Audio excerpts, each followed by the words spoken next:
안녕하세요, 여러분. 6월 12일 금요일 아침입니다. 간밤 뉴욕장 핵심만 빠르게 정리해 드리겠습니다.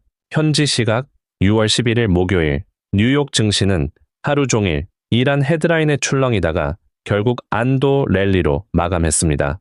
트럼프 대통령이 예정됐던 이란 공습을 막판에 취소하면서 나스닥 지수가 2.54%, S&P는 1.75%, 그리고 다우존스 산업지수는 1.87% 뛰었습니다.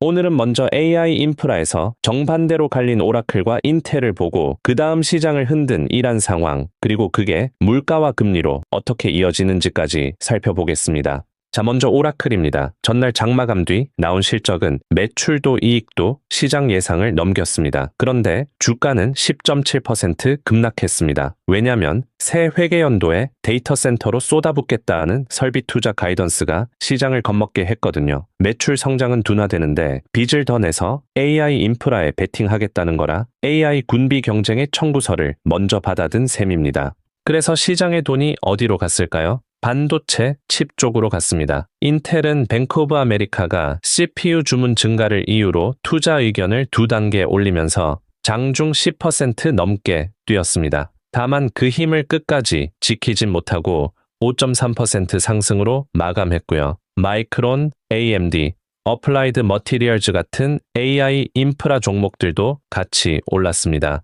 그런데 여기엔 묘한 변수가 하나 있는데 내일 사상 최대 규모로 상장하는 스페이스X로 자금이 쏠리면서 오히려 이 종목들이 눌릴 수 있다는 우려도 깔려 있습니다. 자, 그럼 오늘 진짜로 시장을 들었다 놨다 한 건 이란입니다. 오늘 아침만 해도 트럼프 대통령은 오늘 밤 이란을 아주 강하게 때리겠다, 카르그 섬 석유 시설도 장악하겠다고 했습니다. 그런데 저녁 들어 입장을 완전히 뒤집어서 공습을 취소하고 합의가 임박했다고 밝혔습니다. 시장이 안도한 게 바로 이 뉴스 덕분입니다. 하지만 기억하면 좋은 건 이건 평화협정이 아니라 앞으로 협상하기 위한 틀, 프레임워크 합의라는 점입니다.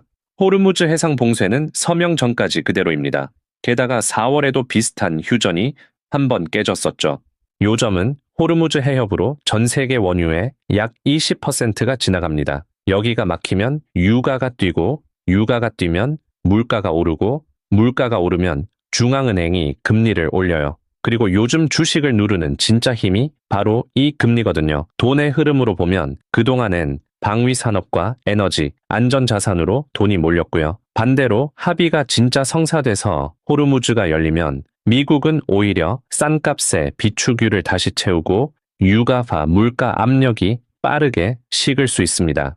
그래서 만약에 이번 주말에 서명까지 가면 유가와 물가가 같이 내려오는 그림이고 반대로 4월처럼 막판에 틀어지면 봉쇄가 길어지면서 유가가 다시 튈 수 있습니다. 자, 그래서 물가 지표를 보면요.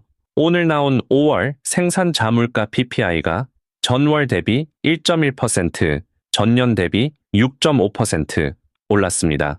2022년 11월 이후 가장 높은데 거의 다 에너지 때문이에요. 도매 휘발유 가격만 한 달 새 23% 넘게 뛰었습니다. 그런데 에너지를 뺀 근원 물가는 연 4.9%로 예상치 5.4%보다 오히려 낮게 나왔어요.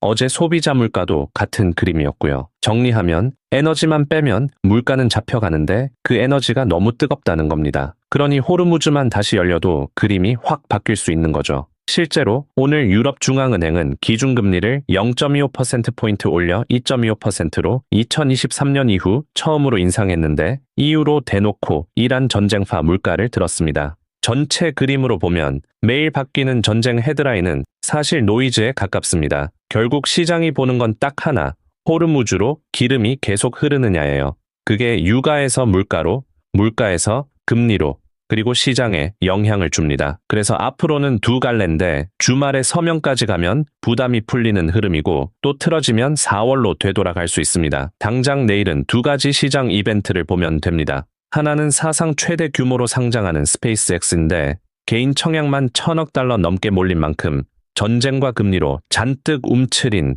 시장에 위험 자산을 살 돈이 남아있는지를 가늠하는 시험대입니다. 다른 하나는 미시간대 소비자 심리 지수인데 최근 사상 최저라 반등이 나오는지를 보면 유가 충격이 소비까지 갉아먹었는지 알 수 있습니다. 오늘 영상이 도움이 되셨으면 좋아요와 구독 눌러주시고 다음 영상에서 뵙겠습니다.